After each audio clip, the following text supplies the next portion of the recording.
Hello, my name's Jonathan Peatfield, and today I'm joined by Nick Brown, who I've asked to come and share a bit of insight. Nick is the CEO of Batyr, and I'm lucky enough to be the CEO of Life Education New South Wales. Many of you may know Life Education is Healthy Harold. And the reason we're here today is that we've both worked together as new CEOs in the last 12 months, going through a COVID pandemic. Life Education is a 40-year-old organisation that was founded by Reverend Ted Knopfs, based on his experience with people suffering from drug addiction in King's Cross, and it's expanded to a national organisation over the last 40 years across Australia, reaching around 700,000 young people on a yearly basis. And Batyr is a not-for-profit in the wellbeing space and mental health space, and it was founded, about 10 years ago? Nearly 10 years ago. And we've had very similar kind of journeys over the last 12 months as new CEOs, and we just wanted to jump into that. So Nick's going to fire away with a few questions, give us a little bit of an overview of Batyr first, and if you've got any questions, we really do encourage you to jump in and ask them. Yeah, thanks, Jono. Great to chat with you.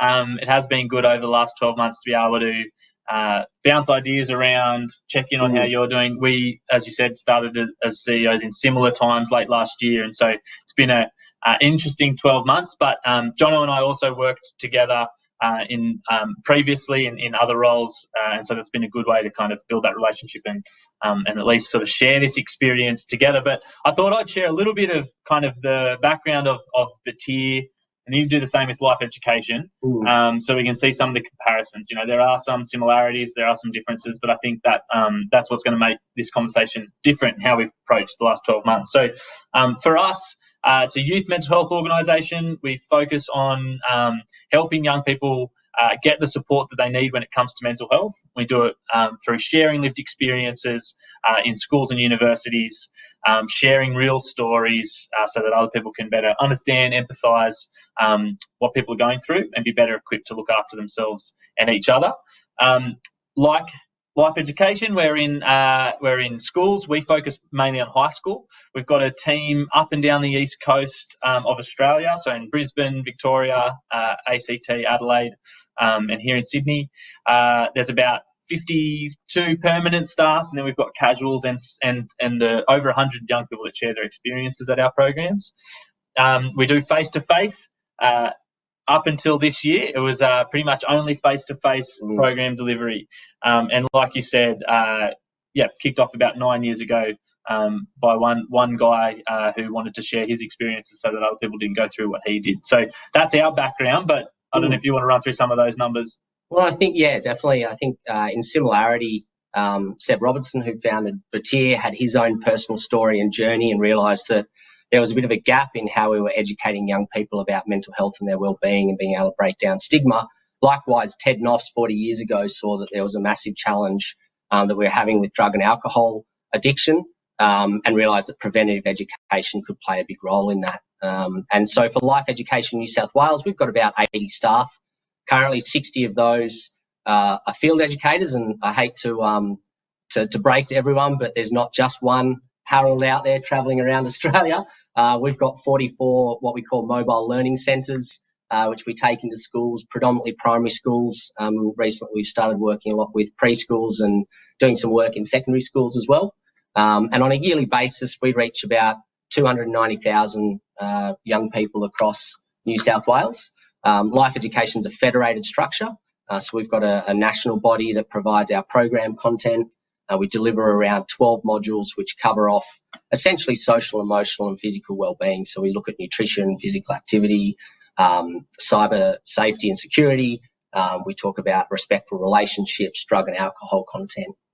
And it's all about empowering young people with the right knowledge and giving them the education so they can make safer and healthier decisions throughout their life and in their later life.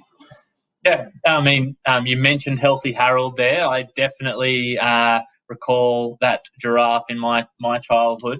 But I think it's another interesting point in terms of a comparison. You know, a brand that is well known, it's been around for a long time. Most people would have experienced some of those education programs.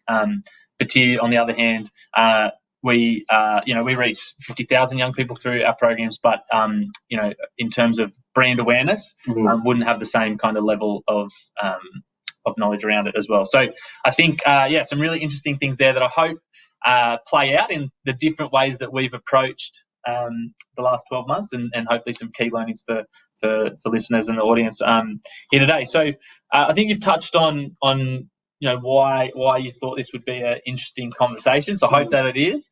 But we may as well jump into COVID.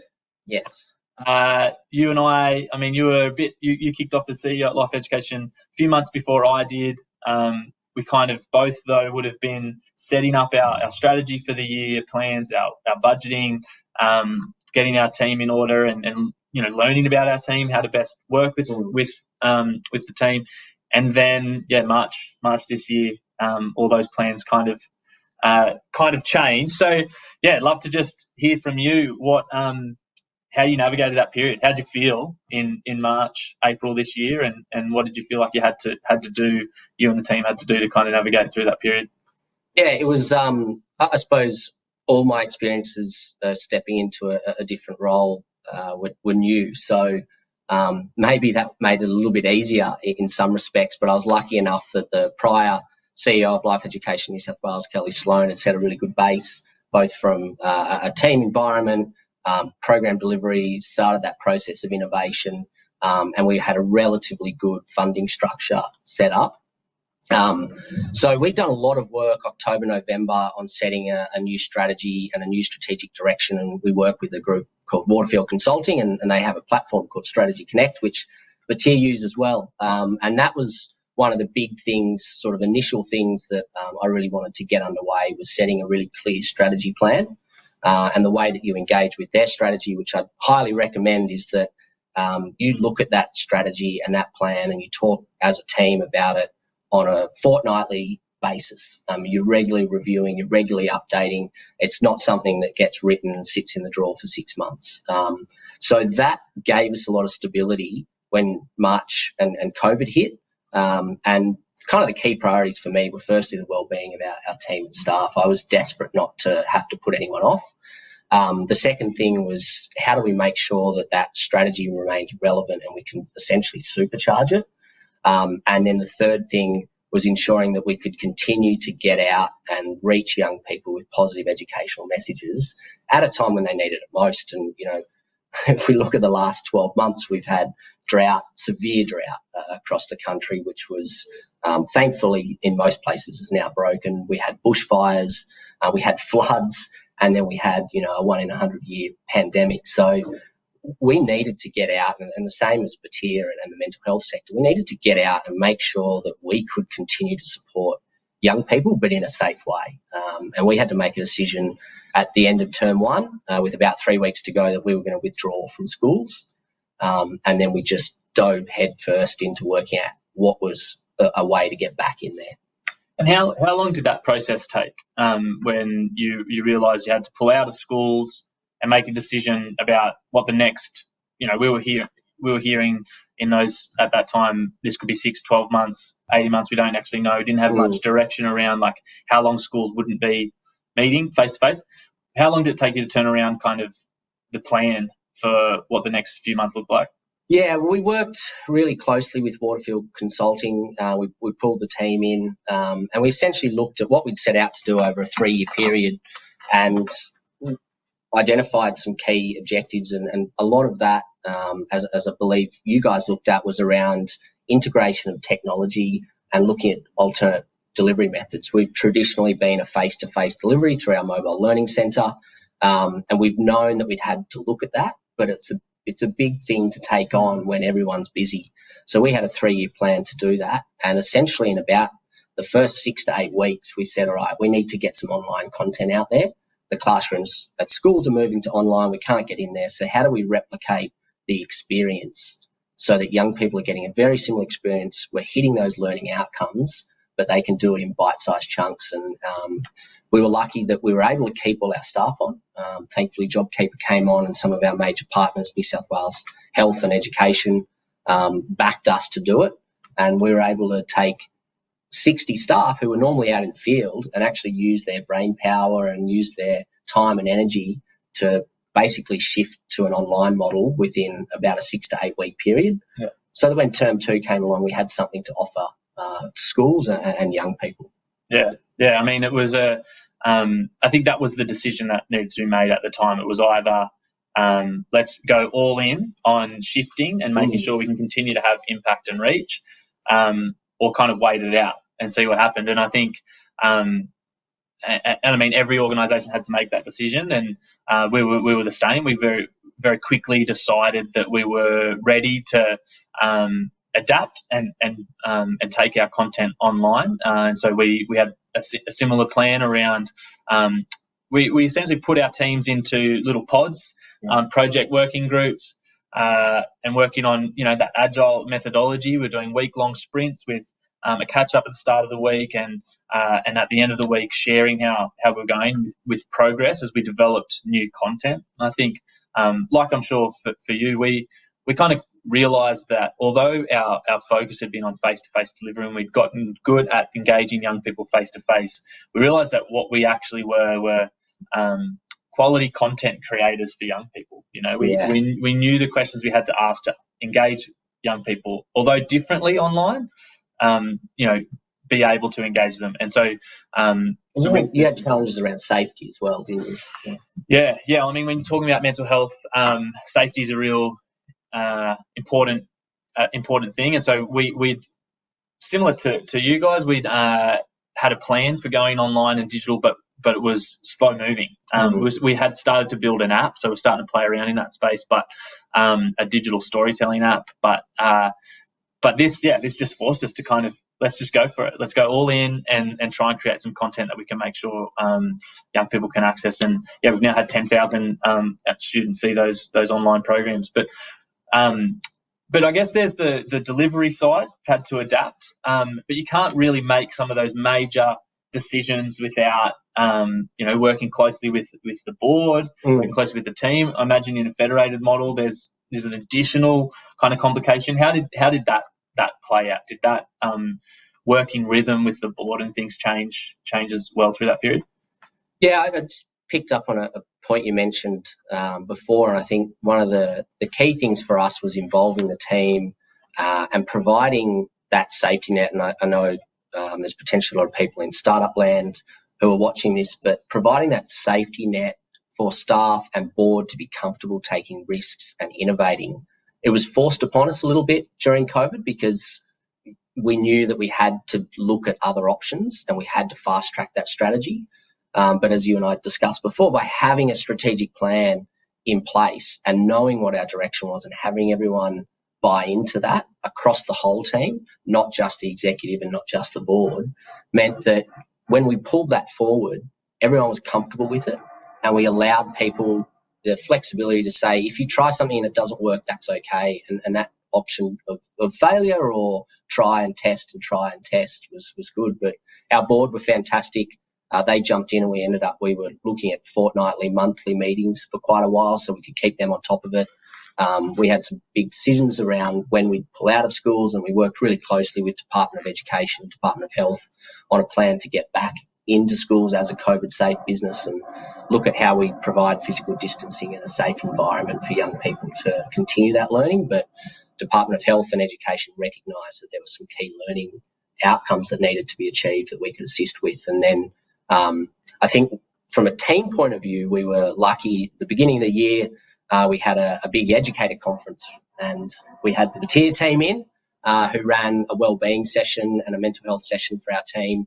And we also had Kath Koshel from the Kindness Factory come, and that set a platform for us to show staff that their wellbeing was paramount and that the organisation was focused on that. And when we kicked off and came out of schools and we had all our staff who we were looking at, again, putting into project teams similar to you, they created a wellbeing group. They split the entire organisation into 4 teams and weekly challenges and banter, and we were lucky that we had a Teams platform and it just came alive. One of the challenges that a lot of organisations have, where there's a head office and then there's people out in the field, is how do you engage those staff members? And Batier's done that exceptionally well in the past, and we were able to replicate some of those learnings to implement with our team, and we just had this online hub of activity and vibrance and storytelling, and it was fantastic to see everyone actually pull together rather than become more isolated. Yeah, I think that's such an interesting point or reflection on what we've seen as well. You know, we have most of our team are based in the Sydney office, but then, like I said, we've got teams kind of in different states, and they're smaller teams, and some people work on their own. But this was just like a real equaler for everyone. You know, everyone just became an individual based on a Zoom screen, and that you know, that really connected us as an organisation. And so I think there's some things, you know, that we'll talk about this in a second, but around, you know, what do we take forward that we've learned through this period. But that was definitely a reflection for me, is that team culture. I think there's challenges around that, and maintaining team culture when you're not able to be in the same room, although we are now, which is nice. But yeah, definitely some positives that came through there. And as a mental health organisation, can you sort of elaborate on what are some of the things that you have been able to do to support people? Because obviously that's been a huge topic of conversation, and people who are in smaller organisations or startups out there might be looking for some ways to engage their team. Yeah, so we have what we call the Walk the Talk program, and I think I'll touch on some of the practicalities of what that looks like, but I think the interesting thing as well is that a lot of these things, whether it's a wellbeing plan, whether it's a strategic plan, whether it's when you've got a plan around your funding streams and approach and a vision to work towards, essentially a crisis. Like, not to say that this was an easy period. I mean, it was one of the hardest 12 months of my life. But when you've got those things, those North Stars, those things to work towards, essentially you change and adapt the way you get there. But we've seen that a lot of that stuff, we've still kind of been able to tick boxes along the way. When it comes to wellbeing, some of the things that we do is we provide wellbeing leave. And so very early on, you know, we were able to look at wellbeing as a focus and sort of embed a lot of these approaches into our policies and the way that we planned things. And so wellbeing leave means that you can take leave, your personal leave, whenever you need it, rather than waiting until you're sick. We cover the gap for psychology visits. We provide an allowance for anyone to use on whatever they want to around their wellbeing. And we also have a chief happiness officer who comes and speaks about wellbeing once a month, so that it's kind of front of mind. Dr. Tim Sharp's an awesome support for us and the team. They're able to reach out to him at different times as well. So yeah, it's definitely a big focus for us. On that, you've got a fairly young organisation, and you know, I remember my time at Batier, there was a lot of games and activities and interaction. One of the highlights for me recently, we had a big strategy day with our team last week, and on a Wednesday, and then on the Thursday brought the team together just to do a few activities and try and be a bit lighthearted. We had a group called Hidden Door who do some awesome activities, which I think they've done with yourselves as well. On team building, we did a win it in a minute challenge, and the night before, I've got a 2-year-old son, and he is obsessed now with hide and seek, but he tells you where he is, so it was fun. We spend half an hour every night playing hide and seek, and I'm driving to work the next day, and I thought, imagine if we could have a big game of hide and seek in the office. And I threw it out there at the beginning of the day, half expecting everyone to say, "You're an idiot. What are you talking about?" And we finished the winner in a minute, and 2 or 3 of the staff jumped up and were like, "Right, let's get into this hide and seek." So we have a huge office out at Collerton where we used to run a lot of sessions. It's nooks and crannies and cupboards and the whole lot. And we had about 15 adults running around, hiding in different places and then catching each other. And just the laughter and energy that it brought was incredible. And it was just nice to see that we can still have that play in the workplace. Yeah, I think it's so important. I mean, we spend every day at work, and so I think we have to enjoy it. I mean, it's a good game to maintain social distancing as well. When exactly. in all different spots. But we talked about some things we learned a lot through this period. I mean, we could dig a lot deeper, but in half an hour, we've covered some of those things. What have you learnt or what have you? What did you adapt and change, or what did the organisation look? What does the organisation look like now that you think you'll carry forward into the next few years or into the next kind of planning phases for life education? There's probably a couple of just key things. So that the first one is that focus on wellbeing and engaging staff, and we've worked a lot on how we communicate with our staff and the broader team. So keeping that as a really core focus point is going to be probably a harder challenge coming out of COVID when everyone's back at full pace and on the road again. That's going to be a real challenge for us. It's something that we maintain as our core. And another piece is the focus on investing time in a working strategy. That I think set us up for success during the COVID period, allowed us to achieve a huge amount.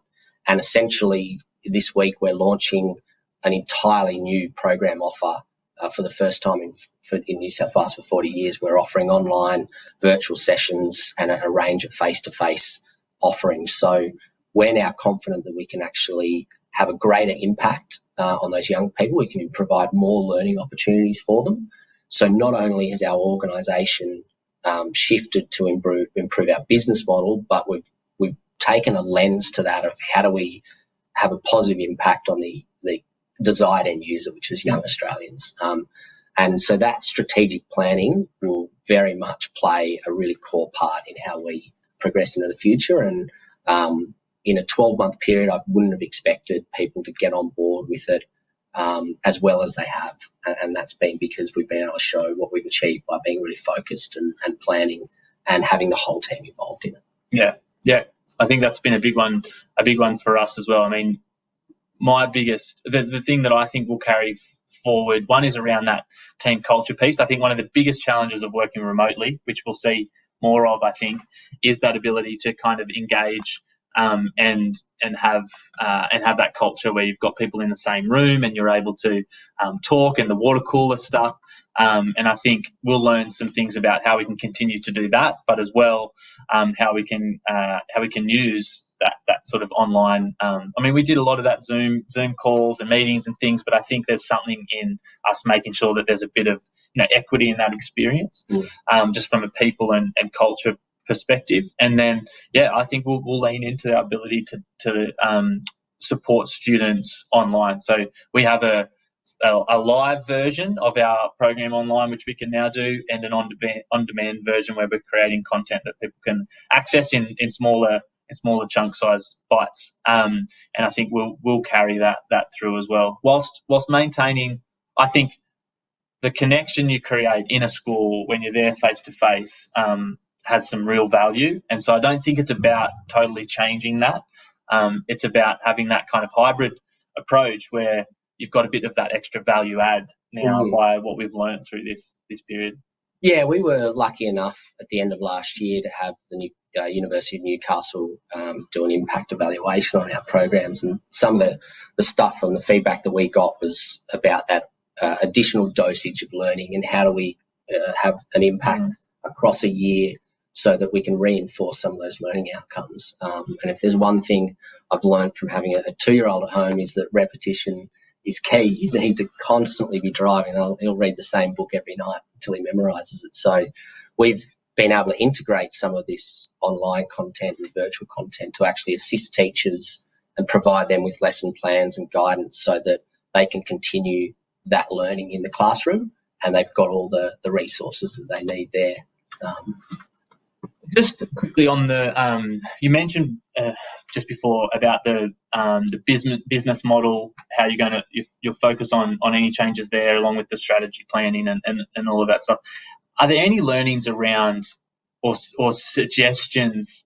40 years ago, when what was his name, Ted Knopf, set it up, and then it's moved into this federated model. Any learnings or thoughts around the business model that could be safer or navigating a period like this, or is it pretty solid in that regard? It's a really interesting one, because if you'd asked me that question last year prior to COVID, I would have sort of said, and we've had this conversation when I was at Batyr a lot, is as a not-for-profit charity organisation, the more you can receive income from fee for service, the more sustainable your business becomes. And at Life Education in New South Wales, we've got 40% of our income comes from that fee for service. And we get really good government support, and then we get really good corporate and philanthropy support. So for the first time ever, being sort of shut out of schools meant that income from fee for service just dried up. And as 40% of your income, that posed a real challenge. And before COVID hit, I was frantically out there trying to look at how we could substitute that income to keep our staff on, or retrain and repurpose our staff. I was chatting to a kids helpline and a whole bunch of online wellbeing and mental health services to look at, could we use the skills that our staff have to fit them into an area that's going to be a high demand, and how can we shift that? And thankfully the JobKeeper came through and was a huge support for our organisation. But, into the future, that was the first time I've sort of been hit and gone, well, that fee-for-service model does have limitations if schools shut down. And that's something very hard to sort of foresee. So, having a diverse mix of funding is still really important. But I still think and do still believe that if you can improve that fee-for-service model, whether you're a startup or a charity or whatever, having value that people place on your product or your service is critical. And I suppose you guys were probably in the reverse of that. Yeah, well, I mean, fee-for-service is a piece that's really important to us. I think my learning around the fee-for-service thing is maybe you offer is diverse in that fee-for-service. So are there things outside of the general day-to-day program offering that you're charging for, skill sets that you have that you might be able to sell or leverage? And so we're looking at how we can better learn from the data and insights we're getting from young people to provide insights to researchers or to policymakers or service providers or whoever it might be, and whether there's a way for us to see that as a new revenue new stream for us. Even though it's still fee for service, it's just not our core sort of definition of fee for service when we're working directly with young people. And I think where we can do that as not for profits, it can really help. So before we wrap up, we're very low on time now. Any last final parting words or key takeaways, pieces of advice for anyone out there? Oh, look, I think probably more learnings for me. I'm not sure that I should be giving too much advice out. But I think for people especially starting out there or in established organisations, I think the importance and value that you place on team culture and staff wellbeing can never be underestimated. And I think as both of our organisations have been able to show, it doesn't matter if you've been around for 40 years or 8 or 9 years, or you're 2 years into it. If you set and establish that as the basis and framework for what you're doing, you can build everything off that. Yeah, awesome. I'd agree. Cool. Thanks, everyone. We really appreciate your time and listening in. Enjoy the rest of the conference. Thanks, everyone.